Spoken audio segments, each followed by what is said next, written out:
All right, everybody, we're about to pop in. I'm just seeing if you can hear my audio. Can you respond in the chat if you can hear my audio while Drewby freaking dingles around and pees whatever he's doing? They can't hear you, by the way.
Hello, everybody. Welcome to Press X to Revolution, episode 10, the video game podcast by regular people for regular people. It is October 27th, 2021.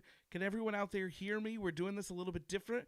We're trying to make the video look a little bit better. So I've got like an actual overlay and everything. I'm here with co-host Andrew. How you doing? Not too bad. It's been a hot minute for myself since I've been on this show. I've missed you. The people have I had to wait you. until Alan. I had to wait until Alan left. I couldn't take that guy anymore. We can only handle so much of, like, we have to take turns with you and Alan, and there's a contract now where you're not allowed to work together anymore because of like him hating on you for like liking the Switch or something. We can't really go into more detail than that. HR's forbid us from sharing those details. Jen Kavak says, "Hey, it's Andrew, famous from Press X." Yeah, because no one knows you from anything else. No, I don't really have a presence on the internet. My girlfriend made me go through my Instagram, and it was just like the most painful thing in the world. It's like, man, I'm an idiot on the internet. I don't deserve to be here. Christy from the chat says, "I would like you to know that I could be watching British teenagers react to Korean fried chicken right now, but I chose Revolution," and we love you for that, Christy. Thank you. Absolutely, you're where you need to be. You know it. How are you doing, man? What you been playing in the meantime, like in the times since we've talked to you? Oh man, my video games have been off the chizang since last time I was on this episode. Let's pretend that didn't happen and just tell me what you've been playing. All right, so lately I've been getting really into a small game. You might have heard of it, kind of from a mom and pop shop called Nintendo. They're out of Japan. Yeah. Called Metroid. Yeah, they used to Metroid make, like, playing Dread. cards or something. Yeah, they used to. They are kind of evolving, trying to get out of that market a little bit into this burgeoning. That's a word, right? Burgeoning. Yeah. This market of video games. No, Metroid Dread has been taking up a decent amount of my time the last few weeks. How far are you? Not far enough, man. I am, dude. No, so I'm on one of the Emmys where I'm trying to say, I don't want to spoil it because it's kind of a it's like the third thing. Emmy, right? No, it's like the fourth or fifth Emmy. So you've progressed slightly since I called you last. Oh no, week. I've progressed quite a bit. To be fair. Okay. I don't know how. I don't really. It's hard for me to describe which Emmy I'm on without just starting to spoil like what color mechanics is it? or boss battles. It's blue. No, it's not blue. I killed the blue one. It's the one after that one. Okay. It's the one that shoots electrical beams through the wall. Yeah, that one sucks. I hate it. I really hate it. When I first got started playing Dread, like I was like, oh wow, like I forgot how much I loved Metroid Fusion, and this is basically just more of that in some ways. I really do not like the level design. Like that is something that I was kind of like wondering about, like early on as I was playing, but the farther I've gone, and we might get into more detail on this at another time, but my impressions right now are just I think the level design is just I don't know that I like it. It's just not fun to me. Um, it it's just it's the level of confusing to like being able to like navigate is like way off balance in my opinion. What is your playtime? Because I'm curious. Last I checked, I was at oh shoot, what was the last time? I haven't played in a couple days, so I Because don't I need remember. proof that you're actually struggling. Like if you're I'm gonna make the claim that it's not good, I don't want to hear that your playtime is like I'm not nothing. I'm not saying the game is not good. I'm saying the level design is I not will great. refuse any arguments to the contrary unless you prove that you're struggling. If you go and you're like, I've been playing this game for 8 hours and I'm halfway done, I'd be like, oh dude, that's kind of rough, huh? I know I believe I have reached the 8 hour point. Oh, for real Um, though? I was kidding. oh no, yeah. Oh my word! So you're just Yeah. running in circles then? Well, I get so confused because I was like, am I supposed to move forward? No, levels are blocked off, and I'll try to shoot a couple things. It's like, nah, it's not working. So I must have to backtrack, and then I'll like backtrack all the way back as far as I can. But then the level like cuts you off at a certain point, which is That probably means good. that means that you can't. That means You're not supposed to go further back. I know, which is probably good because then I'm not wasting my time over in this other section. But then like all these different worlds, if you will, inside zones inside the map have like multiple different like pathways between them, but none of them connect to each other in like ways that make any like let's just look at this from like a world perspective. Whoever designed this was on crack. Well, Because, like yeah. it doesn't we'll make say that from like if like, yeah, if it was a welcome real to life thing, sometimes there are two rooms next together and there's no vent connecting them. Whoever designed the HVAC system did not give a crap about efficiency air conditioning in the like world the of HVAC Metroid. system goes from like one room and down the other, and then they randomly just installed like these boosters that just shoot balls in the wall. Like no one can get to them. Well, Like for the some Emmys reason can get to they them. like it like joking aside, like the game I think the game is good. I'm enjoying it. I was enjoying it honestly. Right now I'm just more frustrated than anything again with this Emmy that I'm on right now. It makes it's almost impossible to navigate at the moment just because of the way that Emmy zone is designed. Yeah. But otherwise, like I think it's a fun Metroid game. I kind of I mean I want to beat it. I want to knock it off because this will be it's the first Metroid game I played since Fusion, which I loved as a kid. Yeah. Which is a weird game. If any of you knew me as a kid, Michael, then me admitting that I loved Metroid Fusion is a weird thing for me to say, just because it's not the type of game I would have played. But for some reason, it just clicked with me. And this game started out clicking with me like immediately. It was just like, oh, I'm back in it, baby. And it's just like, as the farther I've gone, I've just gotten more and more frustrated, and to where it's just taking away the fun and some of the nostalgia as well. I will say that if you seriously have put 8 hours into the game, then you are definitely running up against something, because I don't consider myself very good at the game, and I beat it in 7.5 hours playtime. I know. So I know. if you've actually hit the 8 hour point, then you are struggling with that map or the walls or something. Mm-hmm. And it took me a while to remember. I mean, because I haven't played a Metroid game since Fusion. I've never played one, so yeah. And so it just the reminders of just like, hey, you've got to shoot the walls, or you've just got to bomb everything in a room just to try and figure out where you're supposed to go to find these hidden walls.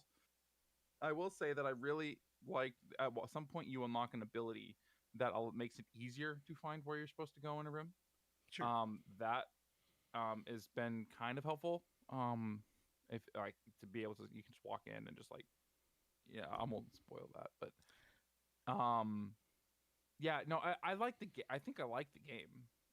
And we've talked about like it's produced really well. We've hit the point where like every once in a while I will find something and be like, surely everybody can agree that this thing is just amazing, right? But you have to be the one to come and rain on my parade and be like, actually, Metroid is not, like, I'm struggling with it. I'm like, why? Why do all my friends have to have different opinions than me? I need new friends. Alan won't even play Switch. That's why we had Elle on, because she liked Metroid.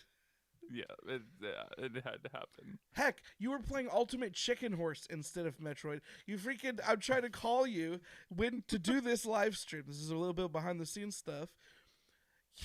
I'm trying to call him, and he's playing Ultimate Chicken Horse instead of being ready for the show. Yeah, so that is the game that I kind of really want to talk about. Since I was last on the show, me and a couple of my friends have picked up Ultimate Chicken Horse, and we have almost been playing it nonstop for like 3 weeks. I don't feel like it's that deep. It's so much fun though. Like, it's fun, for sure. It's a lot of fun. We're continuing. We're almost done unlocking everything. So for people that don't know, Ultimate Chicken Horse is a game where it's a platformer. Each character picks a random animal, or do you get one assigned to you? No, you just choose. And then there are obstacles that you can place into the platforming level, like buzzsaws or jump springs or just walls. And you basically, each player gets one piece, and you put the pieces on the map.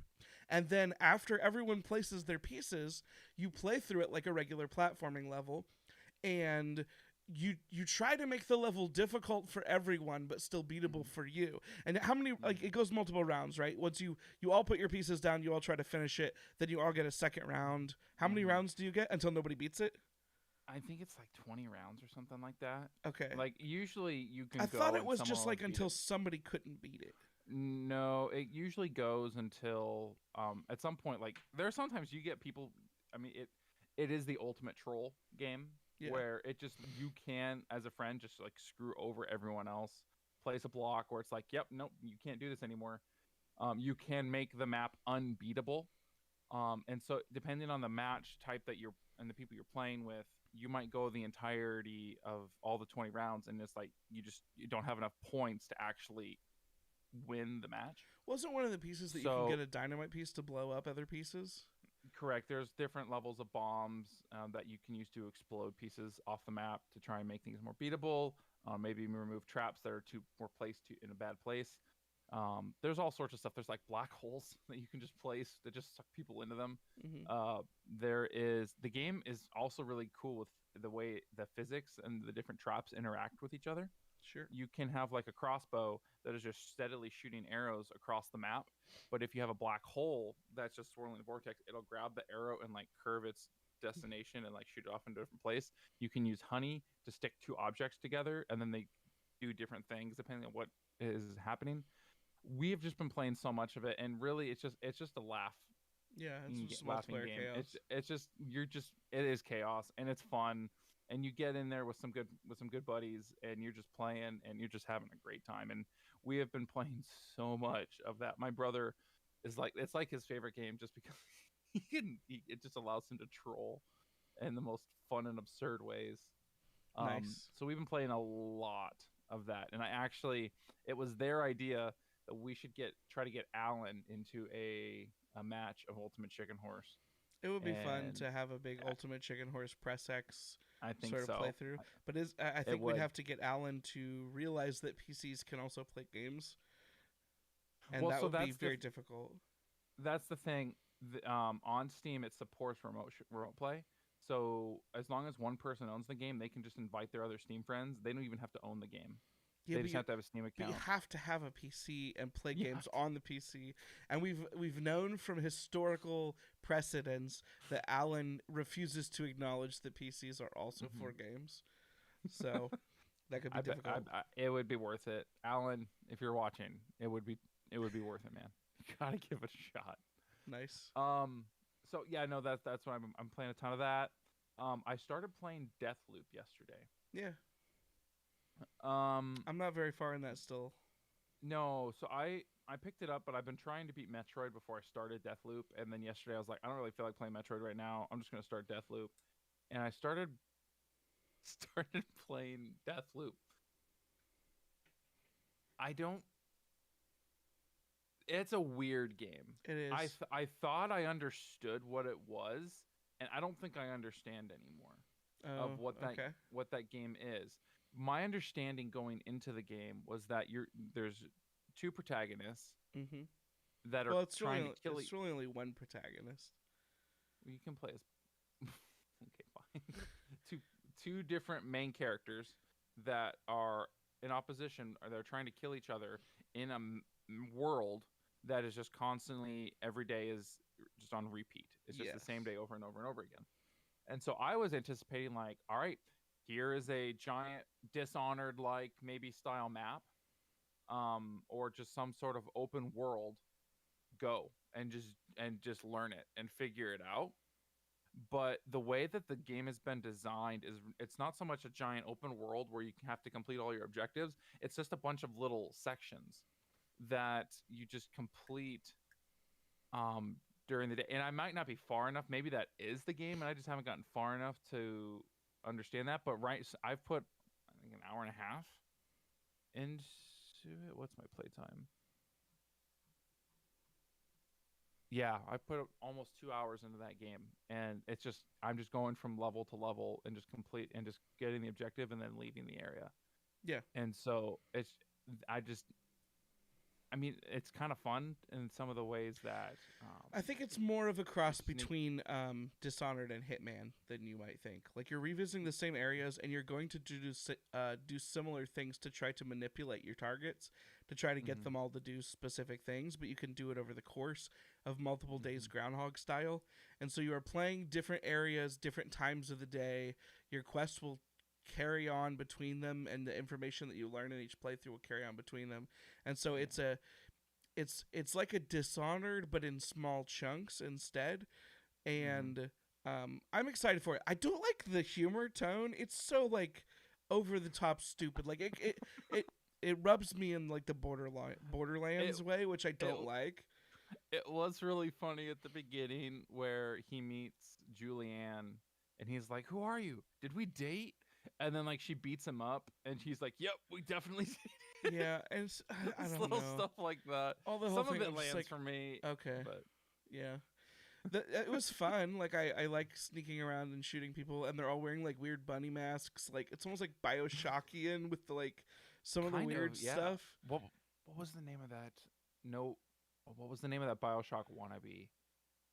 The one with the creepy clown faces. It was at E3 like 5 years ago. Oh, I know what you're talking about, but it's not gonna come to me. Uh, kind of like if that get a little bit of vibe off Hey, of something chat. like What's that, that maybe. game where you had to take drugs to be like you would see everything happy if you took your drugs, but your character goes off the pill and it's actually in a post-apocalyptic world. That's what you're looking Yeah, for. I keep wanting to say No Way Out, but that's not the one. That's the No, prison escape game. no. I can't. We Happy Few. Yeah, that's it. I want to That's it. mention that Full Time Reed says in the chat, I've been playing Metroid Dread for around 5 hours and I just got to Ferenia. I don't know what that means. Yeah. Factorial in the chat also got We Happy Few, but I don't know what that means because you go to the same areas back and forth, and maybe this is a spoiler, but you go to the same areas back and forth so many times that that really doesn't mean anything. Like as far as just got to Ferenia, like I guess the first time you go there, maybe that means something, but I went back and forth between all the areas so many times. Even like the first area, it's just like I don't even know what this progression is supposed to look like. Yeah. Yeah. I just need to put more time into it. It's not grabbing me like the way that I wanted to. So I will have to just see what happens. I gotta mention I'll give it. some of the stuff I've been playing now before we get into some of our discussion topics. Uh, One, Rock Band is one of the greatest co-op games of all time. I have a full set of Rock Band gear, like a Instruments. full set of instruments, and I have the adapter that lets you play them on the Xbox, like the modern Xbox. And I only play it when like my family comes into town, but every time we play it, it's amazing. Maybe because of its scarcity. I think Rock Band deserves to go on a list. I've actually been working on a video idea for this channel of like my favorite co-op games of all time, and I did not include Rock Band, but maybe I'm thinking I should have because Rock Band is an amazing game. It's like karaoke, but not everybody has to sing, and you can pretend you're a rock star. And I cannot think of that many fun things that are better than pretending you're a rock star. What's your favorite Hmm. song to play and or sing in Rock Band? It's been several years. I think the last time I played Rock Band, it was like that 8 hour session that we in your We have like basement. video evidence of last time you might have played Rock Band then. Yeah, that was the last time I played Rock Band. Okay. So you're a Oh, what's there the was song that. called? What is, The one that Alan sings as Waluigi. What's that song? Don't believe me, just watch. Pow. Bruno. Yep, Bruno Mars. Uptown Funk. Up- Yeah, that's yeah. it. That's That's your the one favorite. Okay. Wah! Yeah. Don't stop believing. Uh, That's a great song. Is that game on? Is Don't Stop Believing on Rock Band? It might be one of the I versions think so. as DLC. I've bought a ton of DLC for that game, so I have a hard time remembering like what's available there. Yeah. Full-time Yeah, Reed says I got 100% expert vocals on Living on a Prayer one time. That's awesome. That's impressive, dude. Jen Kavak says Enter Sandman on both drums and guitar. Excellent game. I am not good at drums, but I do like to play them. If I ever play Rock Band by myself, I will strap the microphone to a stand or something that will stand up, and I will play guitar and sing vocals at the same time, which lets me live my like fantasy of being a rock star. Obviously, I will score TV. lower when I do that, but it is more fun because I can pretend to be much cooler than I am. You can do that without the game. Just put on that YouTube video of the Oasis live, and then just like role play like you're on stage, just silently in your brain. These are things that I did for hours as a child: is turn on music videos on YouTube or live videos on YouTube and pretend I was cool. I was just talking with my girlfriend the other day about there's a song I listened to all the time when I was a kid, but I couldn't get the song, but I could download the music video, so I just downloaded the music video and listened to that. I forgot that was a thing. Downloading music videos That to was listen to on your iPod. Frick. Full-time Reed says Guitar Hero Guitar Hero 3 is the best game of that genre. I played Guitar Hero much less than I've played Rock Band. Guitar. I had Guitar Hero 1 on the PlayStation, and that was awesome. Like that was so much fun. But I never got into any of the other Guitar Hero games. If I had to go back, I think I would choose Rock Band mainly just because of all the instruments. Christy says our friend Kyle played Kung Fu Fighting and Hungry Like a Wolf over and over and over when he came over. Yeah, the thing was, my brothers-in-law came over last. I don't know, one of the 2 weeks ago. One of the weeks we were here. Yeah, the week we didn't do anything, and they were playing Lego Rock Band. They were trying to beat the campaign of Lego Rock Band. I heard the song "Swing Swing" by the All American Rejects almost enough times to make me not want to hear it again, which is a lot because I love the All American Rejects a whole heck of a lot. But I heard "Swing Swing," I'm talking 50 times in like a very small amount of time. Jugga Fox says I had a chandelier which let me hang the microphone down in front of me when I did that, which is great, which would work. That's for awesome. for the like the double thing. The thing is, if I'm going solo, vocals, I sometimes like to swing the mic around and dance and do stuff. But yeah, if I were doing both, that would be a killer setup. Yeah, no, have from like boxing style, just like a giant mic just come down from the ceiling. Full-time Reed says Lego Rock Band is just a crazy concept. It really is. It was just like Lego properties were. This is before the huge boom when they got all the licenses, but they wanted to make a rock band that was family friendly because money. And so Lego Rock Band contains just a lot more pop punk on the standard CD set than the rest of the games that I'm aware of. It has like Pink. It has some other like just more like family friendly songs. Oh, I forgot. That's Guitar Hero. It was a Guitar Hero. Yeah, full-time Reed says, didn't it come out on the DS with a peripheral also? There was a guitar. I own Guitar Hero on the DS, and I did beat it. It's probably behind me. I could probably find the peripheral, but I don't feel like digging around. That is a thing. I forgot. And you had to strum on your stupid little touch screen. And you strummed on the touch screen with a little pick. You held your guitar, you held your DS, like you palmed the whole thing, and you're strumming like on your thing, pressing little books. Oh, dude, it probably looks more like you're playing an ocarina than an actual guitar. Or an accordion. Oh, my word. That game, playing Sweet Home Alabama, that was like the hard song on that version of the game, I believe. I forgot about that mobile version. Dude, that would cramp my hands up, dude. I don't think I could play that. If I tried to play that now with my carpal tunnel issues, I would probably have serious problems. I'll probably die. So Rock Band. That's one thing I wanted to say. Mhm. Number two thing I wanted to say is the third Dark Pictures anthology game came out, House of Ashes. We touched that a little bit together. First thing I was completely surprised by, Ashley freaking Tisdale is the guest star they brought in. I am loving the fact that I'm now old enough for the B and C tier stars that I grew up with to just start showing up places. Like Jesse McCartney just released another album. Freaking Ashley Tisdale is in the new version of this video game. Like I'm all into it. I haven't actually played any more of that game since we played it, but it's one of those. It's a group make decisions, choose your own adventure style game where you can actually failed choices. But yeah, Ashley Tisdale's in it, and that made me so happy. And I played Ashley Tisdale, of course. I picked her.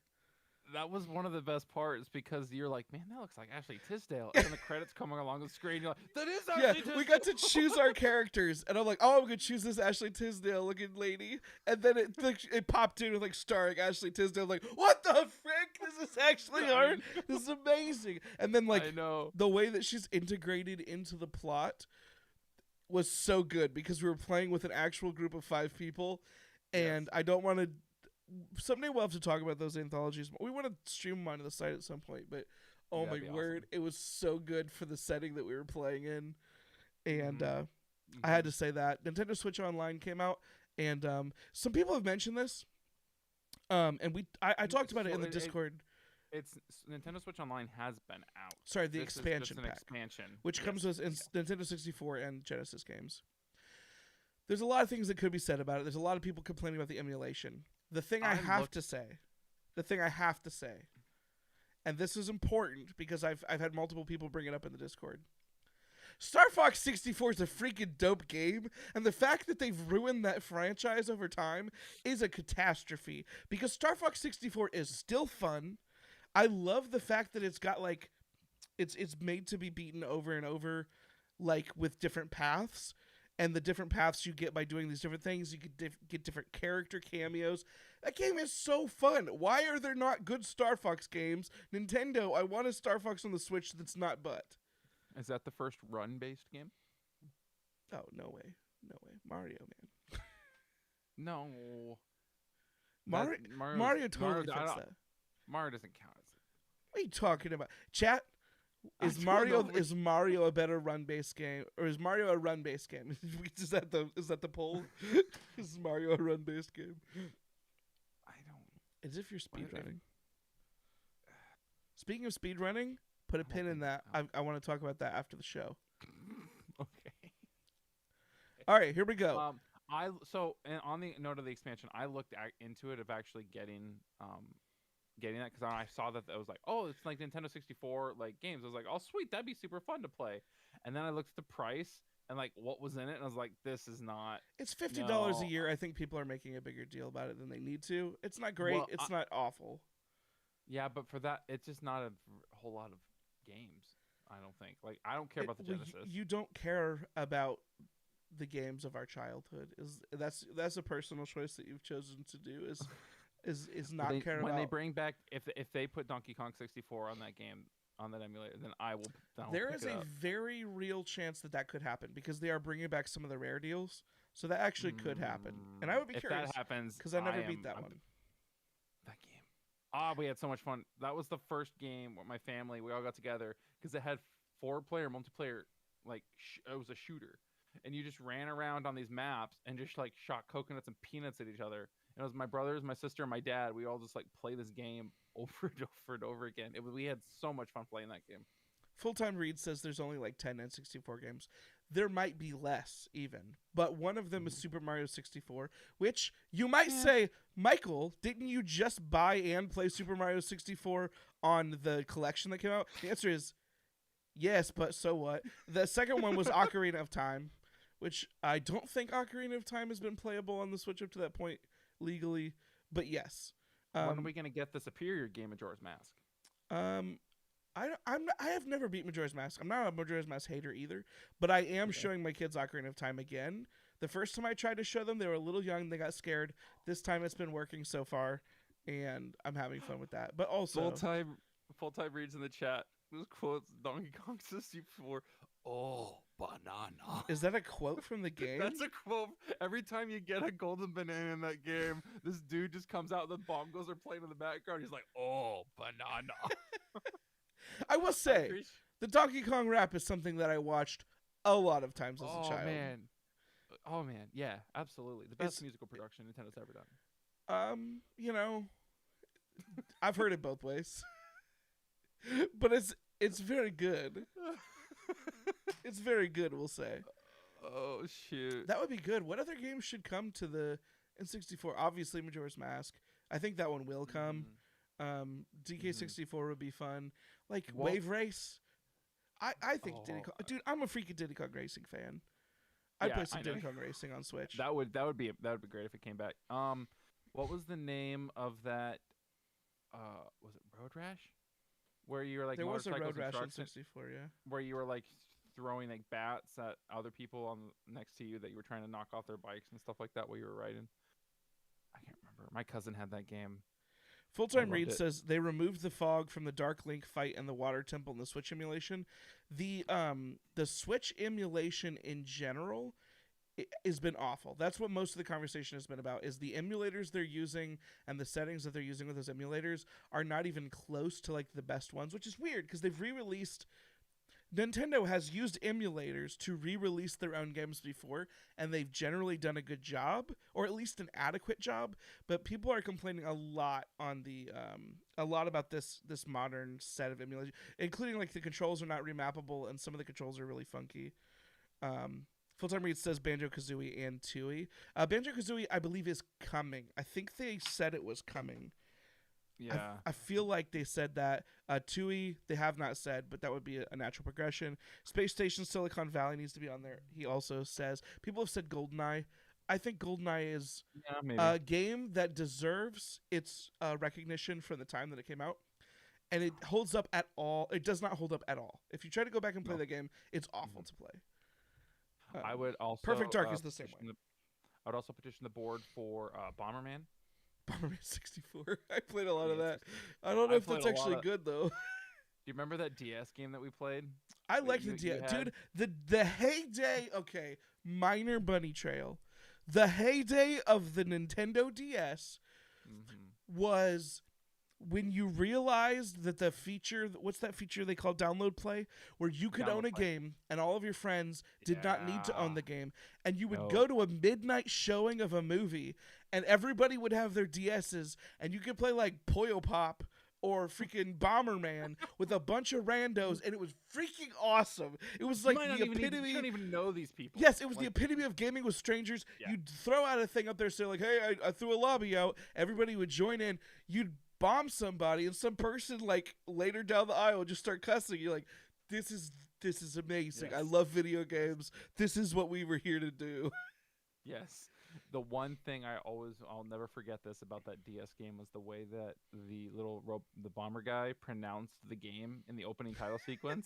Bomberman with the hard beat. Yes, that hard beat. I'm never gonna forget that as long as I live. I think I have 2 copies of that game now, which is weird because it has download play, so I don't even need my friends to own it to play it with them. Oh man, we should. I still have my DS. We should totally whip out Bomberman. Oh my Bomberman! So, oh my word. So yeah, that's the Nintendo 64 stuff I want to talk about. So an interesting topic. So Rich in the Discord has been playing Breath of the Wild.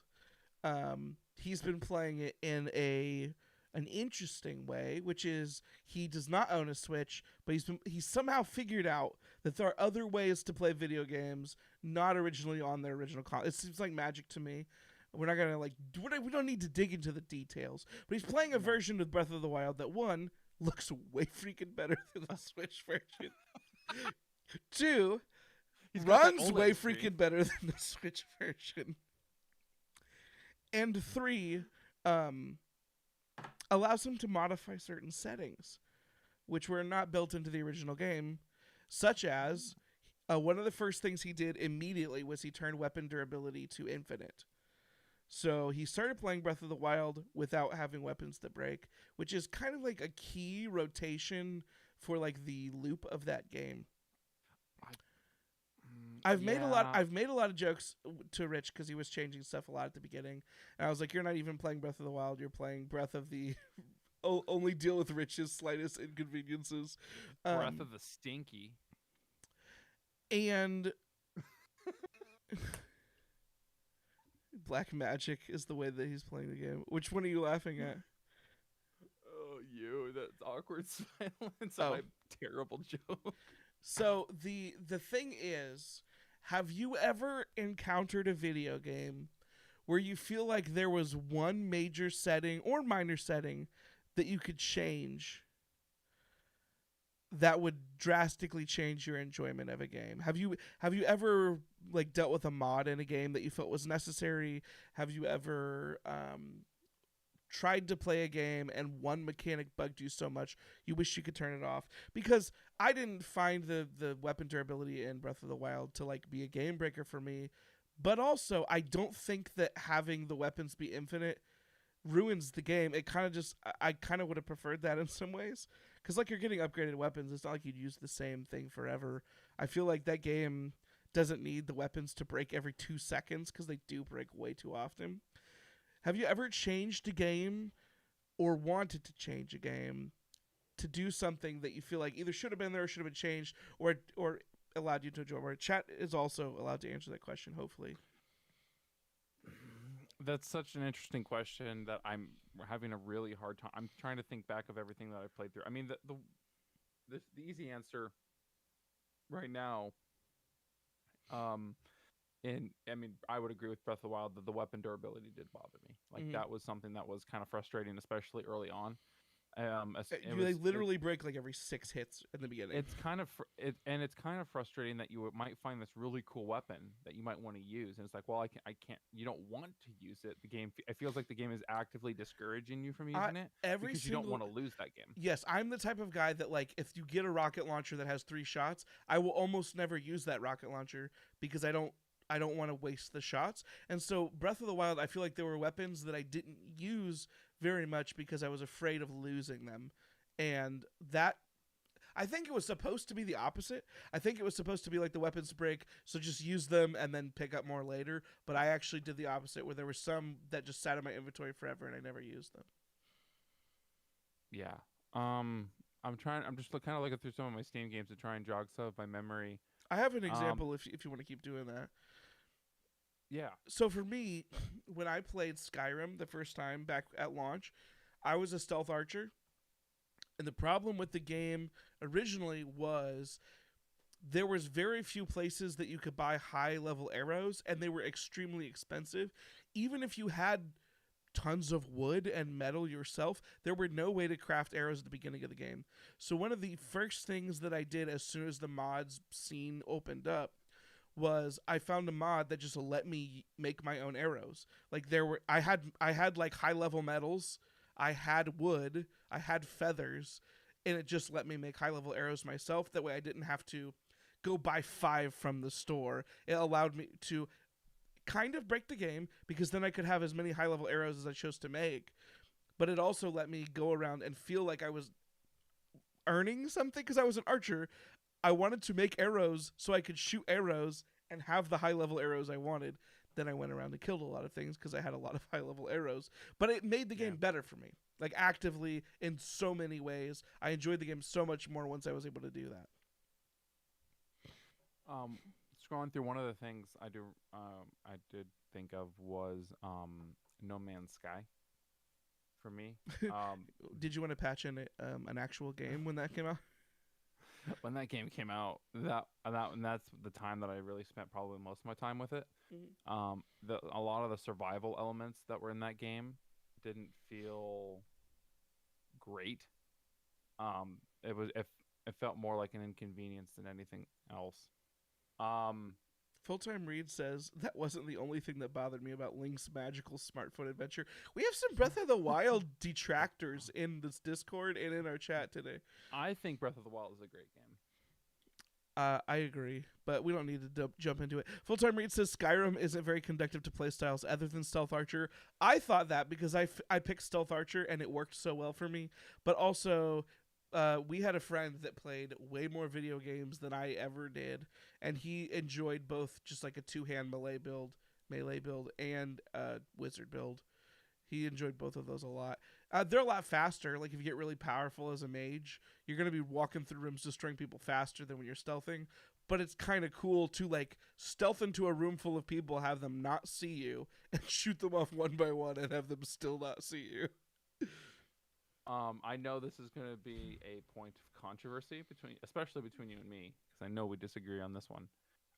But going back to my time with World of Warcraft, um, the combat I thought was always just extremely boring. That's just you not liking MMO combat. And so if I could have changed the mechanic in that game, it probably would have been to make the combat a little bit more involved. Have you looked standing there shooting at something? Have you looked at Amazon's new MMO? It just has action combat. No, it's tempting. Actually, it's tempting. They tried to do that with Warframe, and I don't know if I liked it there. Warframe is not an MMO. It's kind of an MMO. It's like a Destiny style MMO. The Amazons is actually Destiny. a real MMO. Is it called New Worlds? What the heck is that called? I was talking to Safarion about it in the Discord, and I don't remember what it's called. I think it's New Worlds. Amazon's New Worlds. I'm not sure. Yeah, anyway, it has action combat. It's supposed to be really good. It looks really cool. Destiny was something I thought of, but I don't know if that is something that I was just like one mechanic that I would choose to change so much as just like the level design entirely. Yeah. But if we're going to get into level design, then I would just bring it back to Metroid, where, like I said, like I really like the game, but that level design is just it's throwing me off, and it's really detracting from my experience. Some of the difficult, almost like, because in Metroid, like some of the bosses make it difficult to navigate the world, in certain areas, and when you already have a world that is kind of weirdly designed, it just those two mechanics, like you're making something that's already unenjoyable more complicated and harder. Like that's just, for me personally, that's just not, and that's really where I'm struggling right now. So I mean, and if we're talking level design, I would probably change that, but I wouldn't really I don't think that's what we're talking about here. Sure. I think most of the games when that I have issues with, I think if it's more than just one mechanic that is detracting from the experience. Sure. It's just a game you don't like generally, yeah. Generally, yeah. Like it's rarely, for me, it's rarely just like, yeah, it's just, oh, it's so close. But because if it's that close, but this is one thing, I would think that I would just push through. Let's keep that question up in the air. I've got a different discussion question we could talk about, which is probably going to be easier to answer. Gamers and people in general oftentimes complain in 2021 that we are revisiting the same concepts too often. That is like, we're remaking the same movies, we're sequelizing the same movies. Yeah.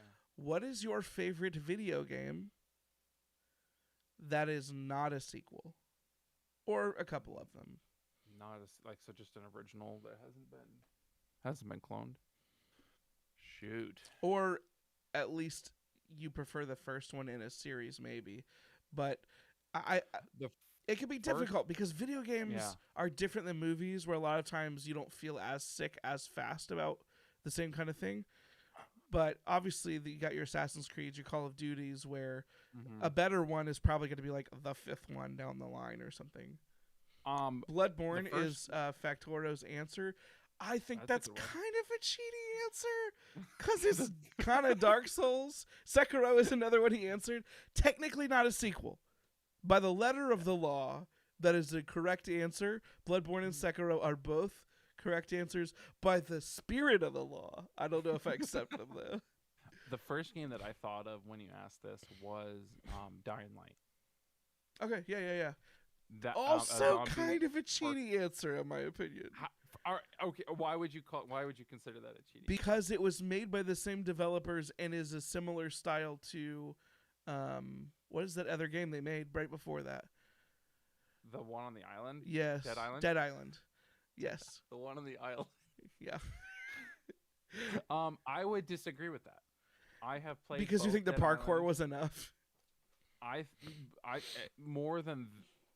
Yeah, I think the parkour changed the game enough that it's I think it would be a departure from Dead Island, because sure.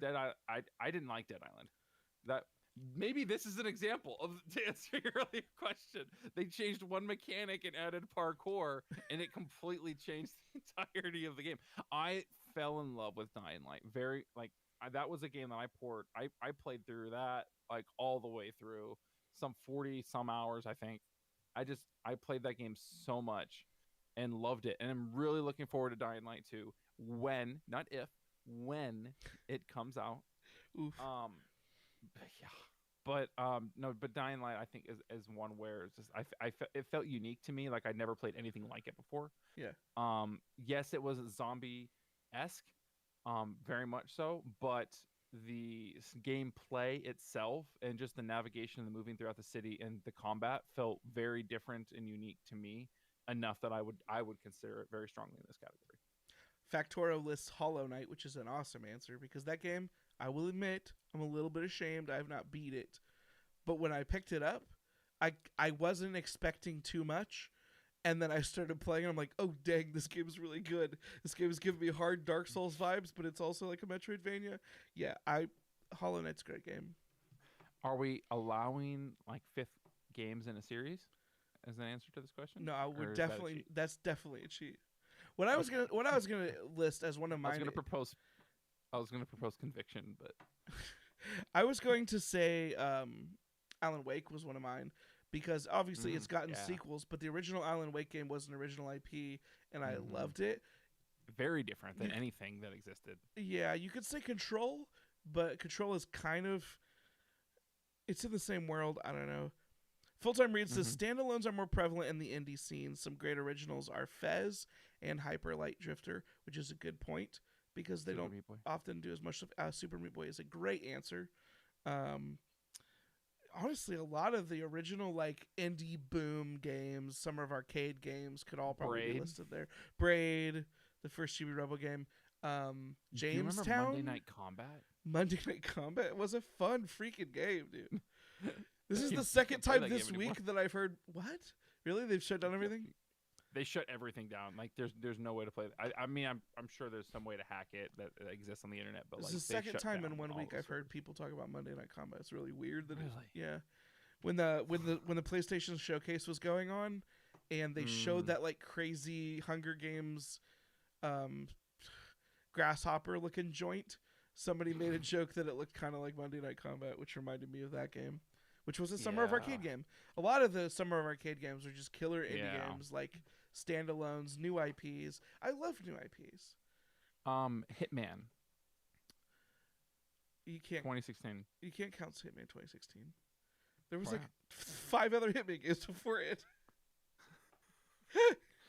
But it was a departure from the series. It played completely different. It doesn't even play. Somebody says Hades. Hades is a good example. It's original IP. It's even a good example because it's a developer that used like visible steps from previous games to make a new IP. Killer is Dead. Full-Time Reads. I almost want to say Sleeping Dogs. Sleeping Dogs is original IP. Rip. Freaking rip. But it is a It was going to be a Yakuza game, but it does not play like a Yakuza game. But we're not talking about like something that's just a standalone in a series. We're talking about like mechanically different, like something that's departure and this is just another open world game. No, it doesn't have to be. It doesn't have to be different. It just has to be a game that's not a sequel. Was my question. Okay. So pretty much, there are lots of examples, but a lot of times I feel like when you ask someone, what is your favorite game of all time? A lot of people will list games in a series. I mean, I would list a Zelda. I would list a Mario. You would likely list Titanfall too. I thought about that, but I think it's. I mean, yes, the parkour does change it quite a bit, but it feels still like very Call of Duty esque. That I would have a hard time using it in this. Duty. Like, I love Titanfall 2. You will not hear me complaining about Titanfall 2. I'm if there's anyone in this channel that loves Titanfall 2 more than me, I challenge you, like, step up. There's I just don't think it fits in this category. Factoro says Horizon Zero Dawn. Full Time Reads drops a controversial opinion. Says Twilight Princess is the best game. Twilight Princess gets crapped on a lot. I don't think it deserves it. I would definitely have to revisit it to see if I would even consider it the best Zelda game. I'm open to the idea because I think that game gets crapped on a lot unnecessarily, because it was like there's so many reasons that don't even have to do with the game itself. But I think Twilight Princess is better than most people say it is. If you would have said like, what's that one I'm playing on the Wii that I hate? Wii Sports. No, the Zelda game, the flying one. Skyward Sword. Skyward Sword is an awful game. I will not accept that as an answer. Oh, so you've come to that conclusion? I just don't play it anymore. So you stop. Like you're not gonna beat it. Factoro agrees with Full Time Reads.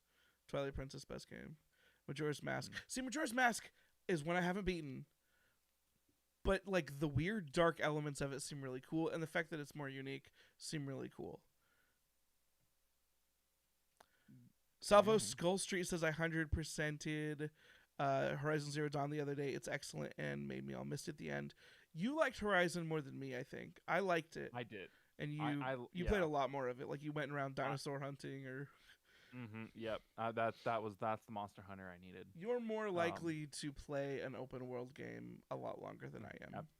Yes. I mean, I played Red Dead 2.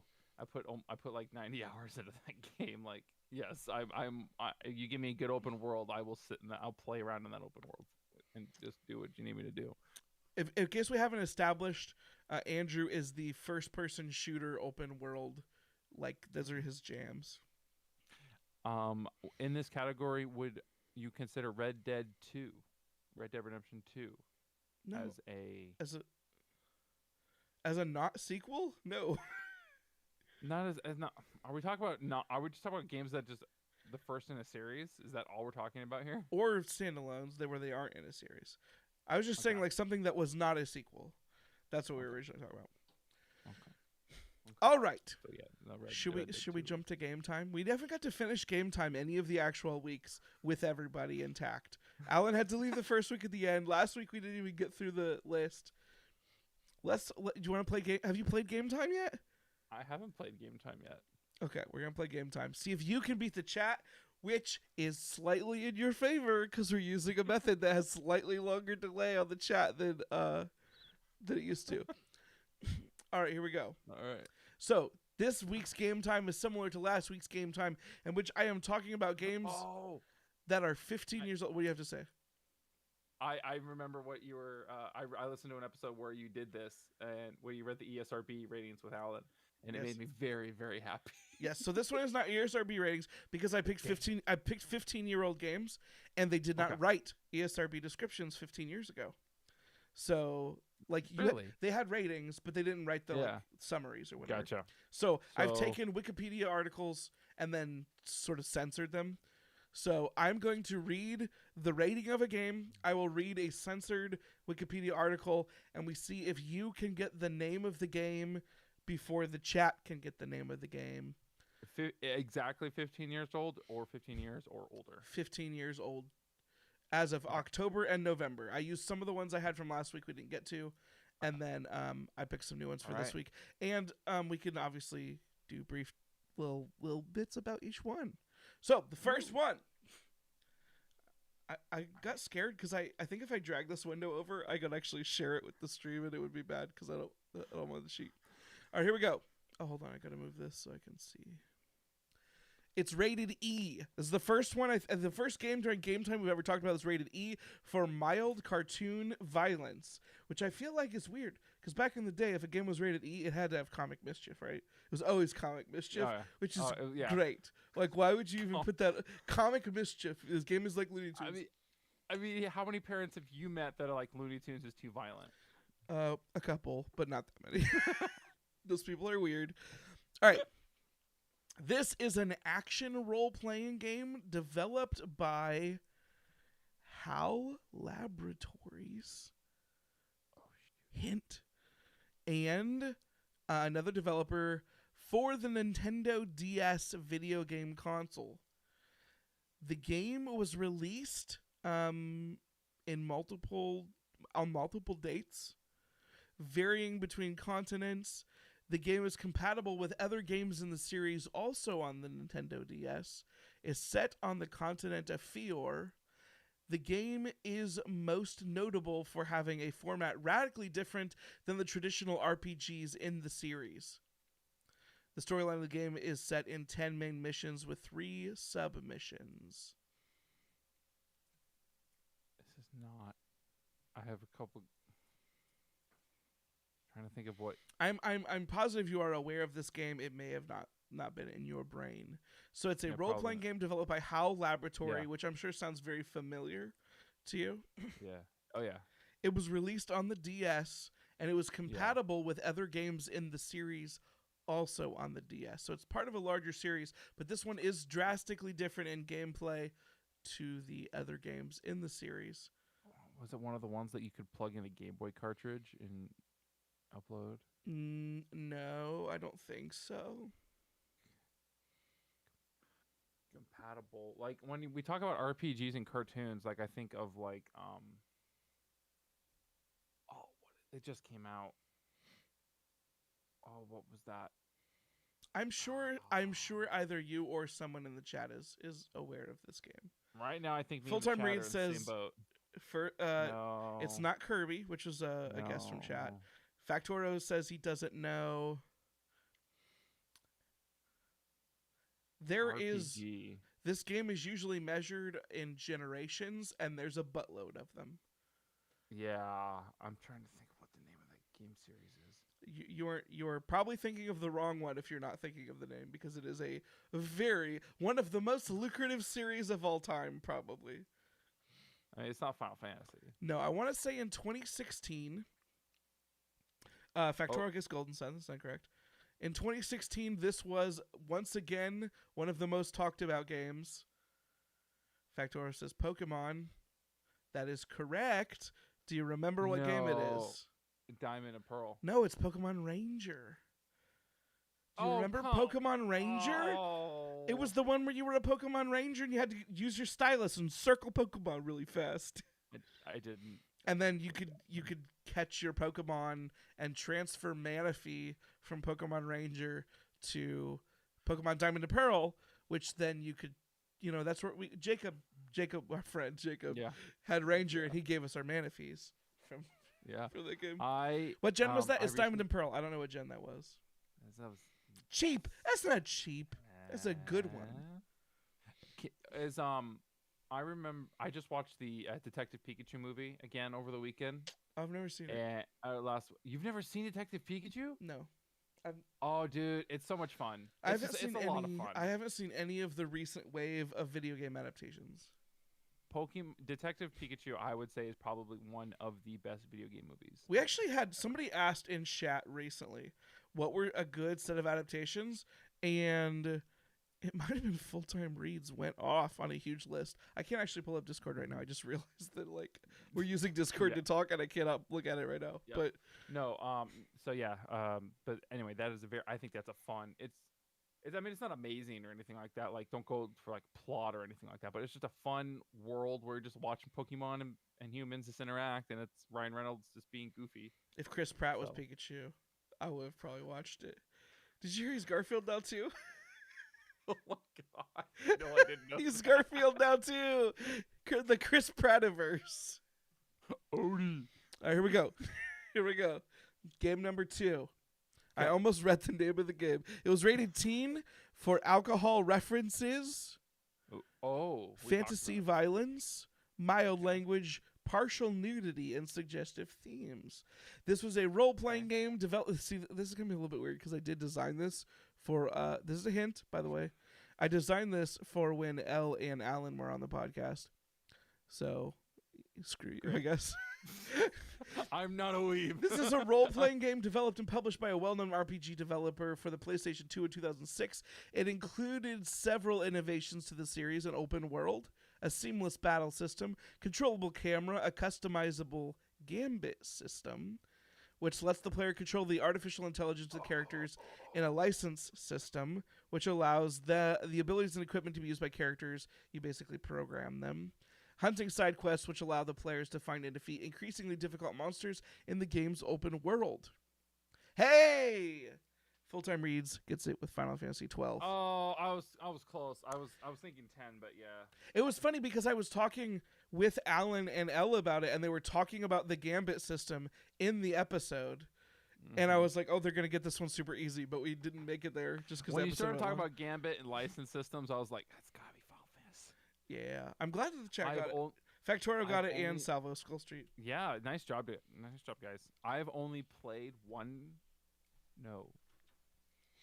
two Final Fantasy games. I played Final Fantasy X on the PlayStation 2. Put a lot of hours into it. Did not beat it, which is not surprising, but I put a lot of time. And then I had Final Fantasy Tactics on the PSP. I've always wanted to get into Final Fantasy Tactics because I love tactics games. Oh, speaking of which, the I have to mention this. The Nintendo Switch expansion pack online pass, whatever bullcrap, does have Shining Force on it. So I saw that. I freaking love that game. If anyone doesn't know, Shining Force is amazing. It's one of my favorite RPGs ever. Had to throw that plug out there. Sorry. Yep. Good job. Full-Time Reads. He says Sonic the Hedgehog is a good movie. I have not seen it. I've heard that before though. I have heard that. I was optimistic. I don't video game adaptations. Like, I'm known as the guy that hates book adaptations. Like I'm the old fart. Like, oh, the book was better. This doesn't fit in this podcast at all. But have you seen Dune yet? No. I'll have to talk to you about that. Okay. So I'm that guy that does that. Video game adaptations, I'm whatever. I know they're mostly bad. You know what? I think I said this in the Discord when this came up. I thought freaking Prince of Persia was fun. When I saw that movie as a kid, I thought that was fun. I saw you said that. So, I don't know. You ready for number 3? Give it to me. This game was rated E10 plus, which I forgot that was a rating because it's such a dumb one. What the heck? Oh, this is a 2006 racing game and the 10th installment of a very popular series developed by EA Canada, Rovio Mobile, EA Black Box, and published by Electronic Arts. Released October 30th, 2006 for the PlayStation 2, PlayStation 3, Xbox 360, GameCube, Wii, Windows, Mac OS X, and in 2008 for arcades, which I did not know. I'm very confident about this. The game sees players conducting illegal street races within Need the for fiction. Speed Most Wanted. It's not Most Wanted. No, it's Carbon. It is Carbon. Okay. I was like, in my head, I'm like, wait, was Most Wanted 2006 or 2005? I could not remember. Need for Speed Carbon is the Fast and Furious game we needed but didn't deserve. Do you remember that first FMV in the video game when the cop pulls you over? He's like, sit down. How do you do it? Need for Speed Carbon is so good. It's so good. It is the Fast and Furious game. You're racing for territories. You're racing for cars. Frick, man. Why can't Need for Speed make a good game? Why do all of their new games suck? I feel like Alan right now. Yeah. You are Alan right now. So my brother Will played Need for Speed Most Wanted back when we had it on the game. No, I had it on the PS2. We played it a ton there. Mm-hmm. And he recently got like, I need to play this game again. Like he just got the itch. Okay. And so he got on eBay. No, he went to GameStop online, GameStop.com, and bought a copy of the game. They shipped the wrong game to him. So he went to the store and was like, hey, I need this fixed. And like, okay, well, we can ship you a new one. We'll just overnight it, get it to you right away. He's like, okay, cool. Took him a week to overnight it. Uh-huh. Finally got the game on the 360, plugged it into his Xbox One, found out it wasn't backwards compatible. Nice. He couldn't play it on the Xbox One. So at this point, he's like, I give up. I'm just not going to play this game anymore. You may have to hook him up with Rich, who may find magical ways. He did a favor for a friend who knew he was trying to take care of this. He's like, okay, let me buy it for you for the GameCube so you can play it on your Wii. And finally got the copy of the game and has been playing it. I almost wish I never saw that game again. Yeah, I'm afraid. Need for Speed Most Wanted was one of my favorite games of all time as a child. Like I loved that game so much, and just looking at it on the TV is just like, oh. I'm afraid to go back to that era of games because there's some stuff that just. Yeah, I remember that game. The GameCube version probably is the worst one though. The GameCube was significantly less powerful than the other two systems. Yes, for sure. But anyway, so he's been playing it, and it's in Need for Speed Most Wanted. You've got like the blacklist, and so like you beat a racer, and then it shows the new blacklist, and all these dramatic. It's just so good. Oh, that game is so much fun. You played Carbon. Do you remember the day I asked you to show me that game? I went over to your house, and you're like, "Yeah, sure, I'll let me show you this game." And I wanted to see a cop chase, and so you took your prize Supra out on the streets, got into a cop chase, and then got caught and got your car impounded. And I've never launched that game again. One of my favorite games was Need for Speed Carbon. Andrew came to my house, wanted to see my car. I lost my car to a cop chase, which is, by the way, the first time I'd ever lost a cop chase was when you came over after I'd beaten the game. Yeah. Yep. They stole my car, and I've never played it again. I've never launched it again. But also, why can EA not make a good Need for Speed game? So I have been playing Need for Speed Heat also recently. Which one is that? It's the latest one that they released. Okay. Of the Need for Speed games. It doesn't have any FMV in it like you want, but it's still it's a fun street racing game. Do you remember how soulless the was that came out with the PS4 launch? It was soulless. I never played it, but everyone said there was just like nothing to it, which is disappointing because it had all that FMV in it that looked good. Game number 4. Rated M for blood and gore, intense violence, and strong language. That's what I'm talking about. Yeah. This is a real game for gamers. Gears of War. This game is a media franchise. What the frick? I realized that was a joke, and so I thought about just keep going. No, it wasn't a joke. I was like, this is totally Gears of War. 2000. This game is a media franchise centered on a series of video games created by a very popular game developer, best known for its third-person shooter video games, which have been supplemented by spin-off video game titles, a DC comic book series, 7 novels, and a board game adaptation, and various merchandise.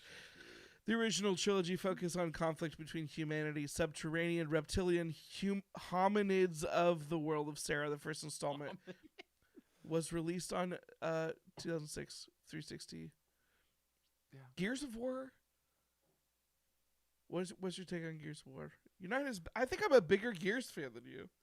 You might be. The combat was too slow for me. It felt... The fact that Dom is so just... chunky! Dom, he's just like a giant, like... Is it Dom or Marcus?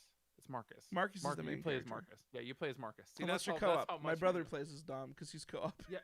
The last time I played Gears of War... I tried to play 4 and 5, and I got decently into 5. Like as far as progressed, because I had it on Game Pass. But yeah, I think you and I played. That was one. Gears of War is the dude broiest of dude bro games. It's so heavy. Your characters are jacked. They weigh 300 pounds. They use chainsaw guns. It's bloody. Everything that dies in giblets. Like just little chunks of people fly all over the place. Yeah. If you're not into that kind of thing, then it's not your type of game. If you do enjoy that type of thing, it can be very enjoyable in bursts. Just like the people in the game. They're very enjoyable in bursts because they blow up and you shoot them with a shotgun and they what was the name of the character that died in all 3 Gears games? I don't remember. It was the family. Carmine, maybe?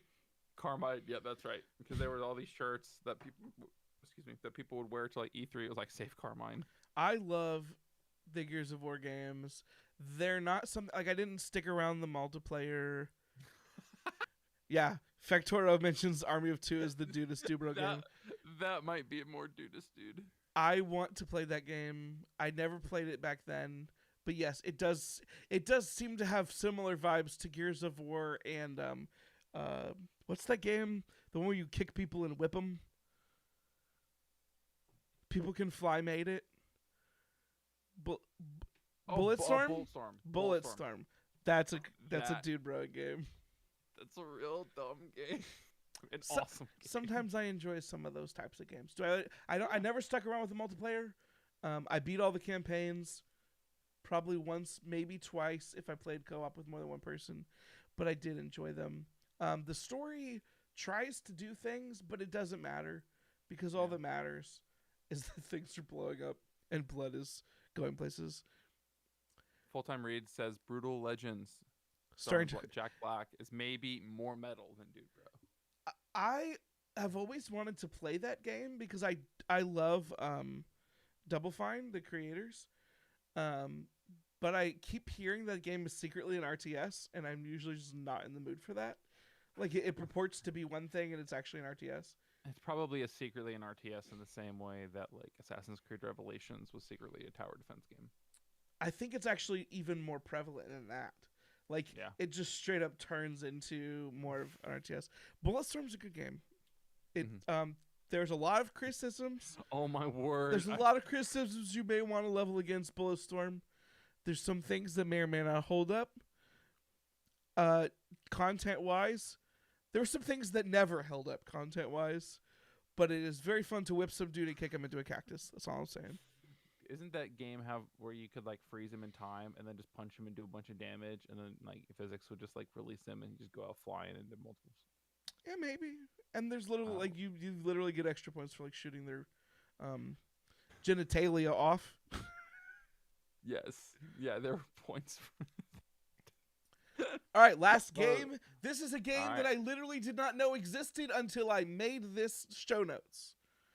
I did not know this game existed. Oh, we're great. But it's not obscure, I don't think. This is a weird hole for me, okay? It's rated T for violence. That's it. Okay. Is a 2006 real-time strategy game developed by Electronic Arts. It's based on a fantasy franchise that's very popular. It is the sequel to a 2004 Battle for title. Middle-earth 2. I didn't know there was a Battle for Middle-earth 2. Yes. How is that a thing? Lord of the Rings, Battle for Middle-earth 2. I before I say this, I want everyone to know that I did not have a computer at this time. One of the reasons I wanted a 360 so bad was to play Battle for Middle-earth 2 on the 360. I thought that was the first one. No. There was a first one that was PC only. Okay, so then I was aware of this. I just thought it was the first one. Yes. I have looked into getting this game again. This game is impossible to get again, right? You can't play now because the licensing. I don't think it's possible to play it anymore. Even if you were to buy the disc. We should ask our buddy Rich. I bet there's a way to play it. I would buy a legit copy of that game and then pirate it so I can play it somehow, like with using Rich's methods. I've always wanted to play this series, but it's not really like acquirable by normal means now. No, so it was a little bit different because instead of like in like Age of Empires, Command and Conquer, when you're pumping out units, you pump them out one at a time. When you don't build units in it's like squadrons. This game. Like, you build squads. Yeah, so you just pump out like a squad of like archers and swordsmen, and then you can just like march them on. This was me. I mean, this is the early on of what set the stage for me of getting into Total War at a later time in my life. Yeah, was just the style of squad-based RTS combat. I wonder if any of the Command and Conquer people ended up working on this.